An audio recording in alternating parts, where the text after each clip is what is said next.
Okay, good evening, everyone, or whatever time you are listening to this. I'm doing this audiovisual in the evening. Okay, so that's why I say good evening, everyone. Okay, so in the previous video we discussed Edmund Gettier problem, that tackled the standard of JTB in the claim of knowledge. Okay, so Edmund Gettier exposed JTB as not being sufficient enough to as a condition for what we call knowledge. Okay, so now because of this problem, there was now a need for us to add a fourth condition, okay, to JTB. Okay, so JTB is three conditions: justified, true, belief. Okay, so there's now a need for us to add a fourth condition to JTB in order to say that this is knowledge. Okay, but unfortunately there has not been one fourth condition that has been generally accepted. Okay,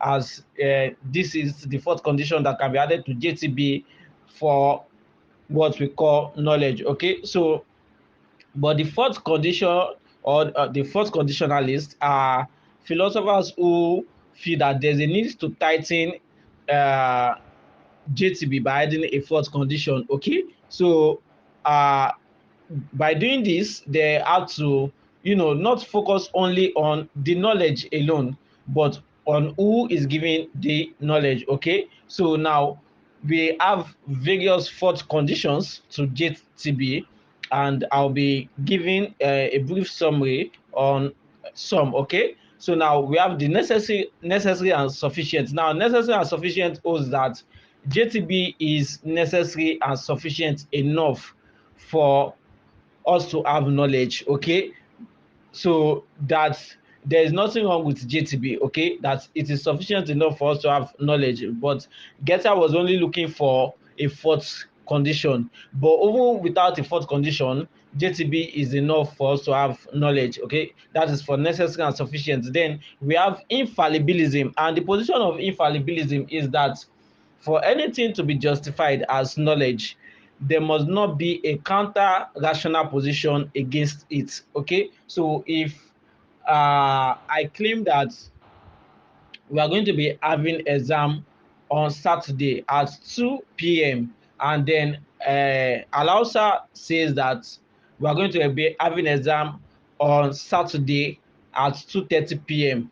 Because there is now a counter position to my position, then we cannot proceed that what I said is knowledge. Okay, so that is infallibilism. Okay, so uh, for any belief, there must not be it must not be rationally doubted. Okay, so that is infallibilism. Okay, now the opposing view of infallibilism, which is another first condition, is fallibilism. And fallibilism holds that irrespective of if there is a counter opinion, right, it still doesn't overrule knowledge that we have. Okay, so for example, the example that I had before, that we're having an exam on Saturday by 2 p.m. and then Alausa comes and say that we're having the exam at 2:30 p.m.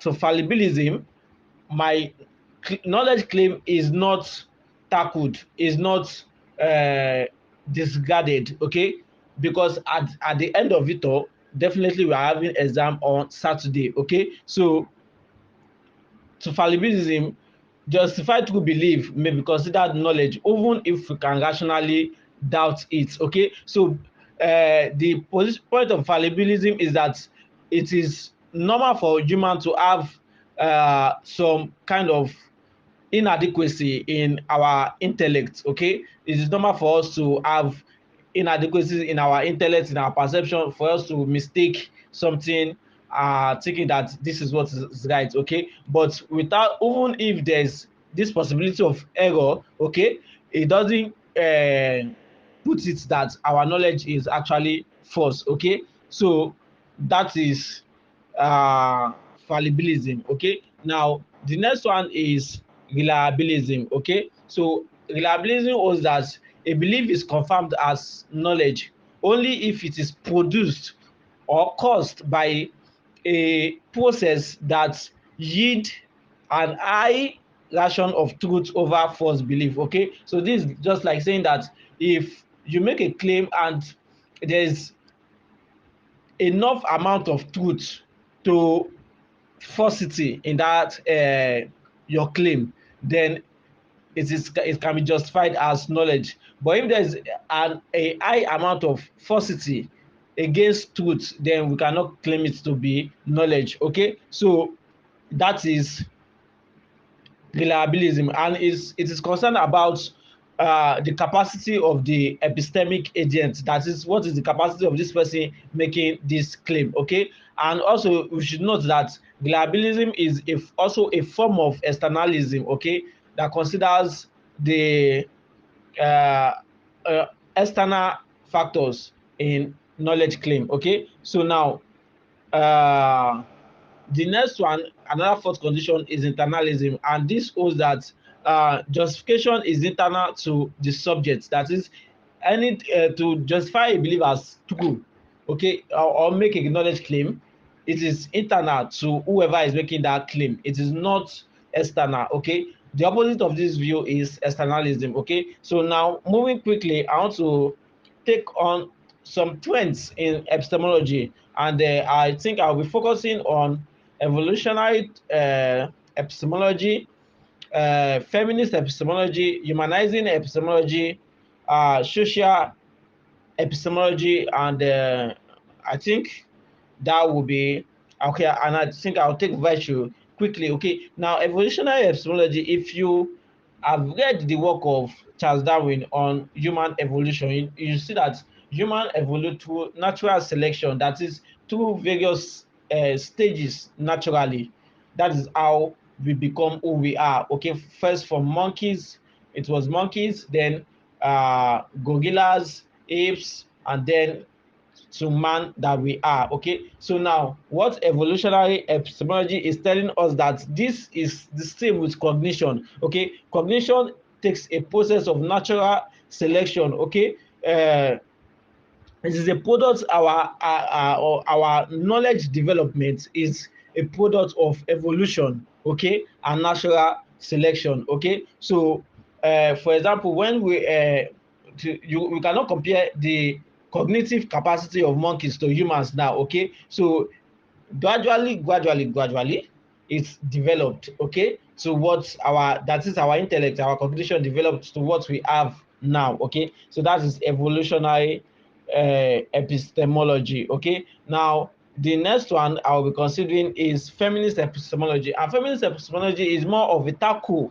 against traditional epistemology. In traditional epistemology, the focus is on the fact that women, or not generally women, okay, but the knowledge is based on what we can know, that the rational strength of whoever is making the claim, and to this end women are perceived as those that cannot make a knowledge claim because they are emotional being. Okay, whereas knowledge should a knowledge claim should be coming from someone who has that rational strength. Okay, so I'm breaking this down in a way you understand it. Okay, so now feminist epistemology is against this claim. Okay, that we should not consider the gender of whoever is making that claim, but what is the capacity of this knower. Okay, so a woman can make a thesis, a philosophical work, okay, and a man too can make a philosophical work. Okay, it is not based on the gender we're looking about what is the capacity of this person. Okay,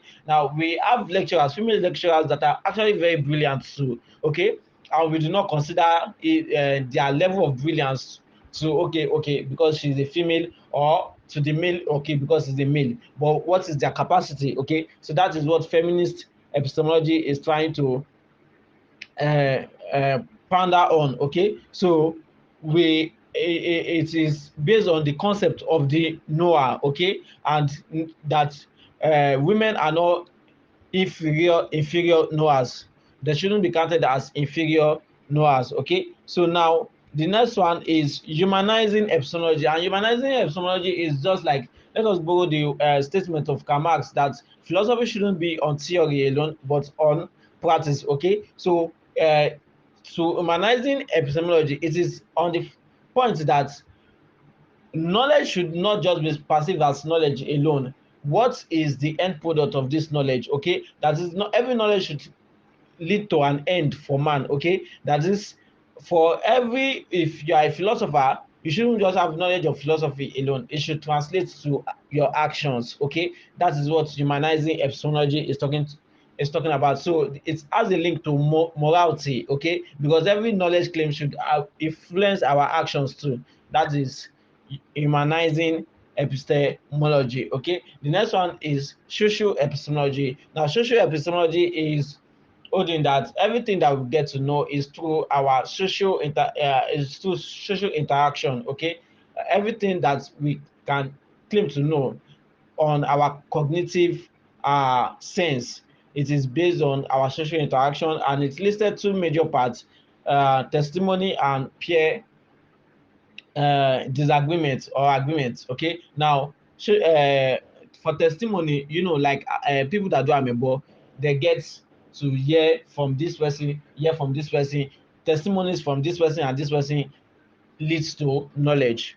That is the simple explanation of testimony. Now, uh, on peer disagreements, you have conversations with people and you disagree on various points, then you come to agree on what is actually the truth. Okay, so now through disagreement and agreement, you have been able to form a body of knowledge. Okay, and lastly, virtue epistemology. And virtue epistemology, sorry, is talking about, we have to consider what is, virtue has to do with character. Okay, so now we are not focusing on the knowledge itself, but on the character of the people. Okay, making those claims. Okay, so now virtue epistemology is divided into two. That we have reliabilism and responsibilism. Reliabilism is concerned about what is the cognitive capacity of the person making this claim.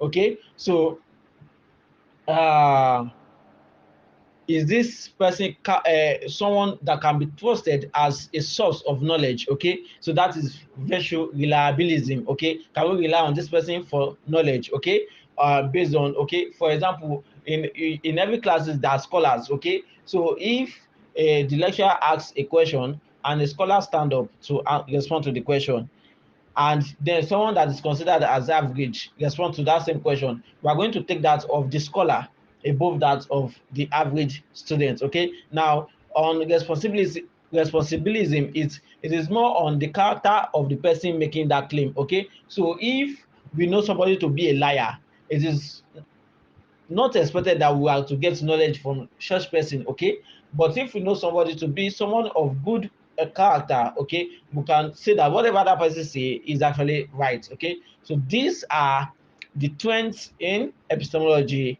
and I hope we have been able to get one or two through this short tutorial. Please don't forget to subscribe and stay tuned. And the next we are going to be talking about skepticism.